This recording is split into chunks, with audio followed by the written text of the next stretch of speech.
হাফসি সন্দেশটা 25 তারিখে আসছে, তাই না?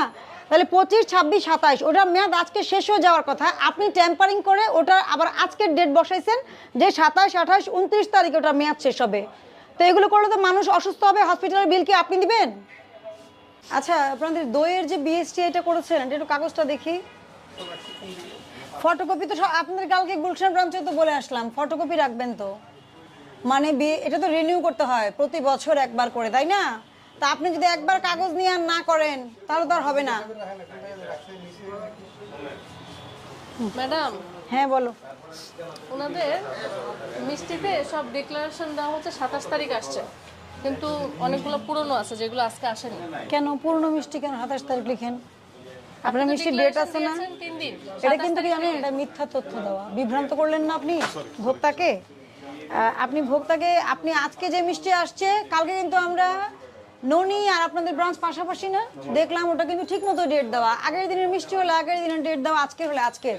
তো আপনি যদি এই প্রতারণার আশ্রয় নেন যে আজকে সব তারিখ দিয়ে রাখেন, এটা কি সঠিক কাজ? আপনার তো আজকে আসেইনি সেগুলো। মানে এটা কি আপনার কোম্পানি থেকে বলে দিছে যে প্রতিদিন একই ডেট লিখতে? এটা কি কাগজ দেখলে আমরা ধরতে পারবো না? আপনাদের কি মনে হয়? ডেট টেম্পারিং করা যাবে না তো। এটা হচ্ছে 26, গতকালকে আসছে। আপনার হাফসি সন্দেশ আসছে 25 তারিখ, তার মানে আজকে সেটার মেয়াদ শেষ, কিন্তু 29 তারিখ পর্যন্ত মেয়াদ। সর্বনাশ। এবং আচ্ছা 25 তারিখেরটা আজকের মেয়াদ দিয়ে রাখবেন কেন? 25 তারিখ যদি হয়ে থাকে মেয়াদ কদিন থাকে? 3 দিন, 25, 26, 27। তো আজকে শেষ হয়ে যাওয়ার কথা, আপনি আবার আজকে ডেট দিয়ে দেখাচ্ছেন 29 তারিখ পর্যন্ত মেয়াদ আছে। এটা কি ধরনের কারচুপি?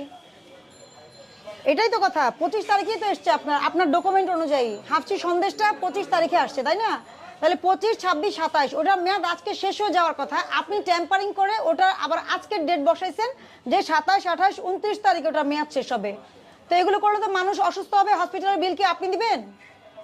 এই যে এটা, তারপরে কাজু বরফিও আসেনি, তার 2-3 চিন্তা করেন, এটা কিন্তু ওই যে ছানার যে ইয়েটা, আপনার এই যে এটা তো ম্যাডাম 3 দিনও দেখলাম না, জর্দা লাড্ডু, এটা কিন্তু 3 দিনের মধ্যেও দেখলাম। এটা তো ড্রাই সাদা হয়ে গেছে, দেখাই যাচ্ছে ড্রাই হয়ে গেছে।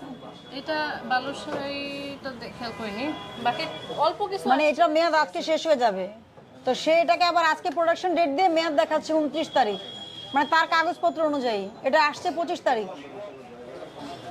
আপনার বিএসটি করা আছে, ঠিক আছে, ভালো, আপনার কাগজপত্র লাইসেন্স আছে, ভালো, কিন্তু লাইসেন্স নিয়ে ব্যবসা করলে সেটা কি করতে হবে? নিয়ম অনুযায়ী করতে হবে।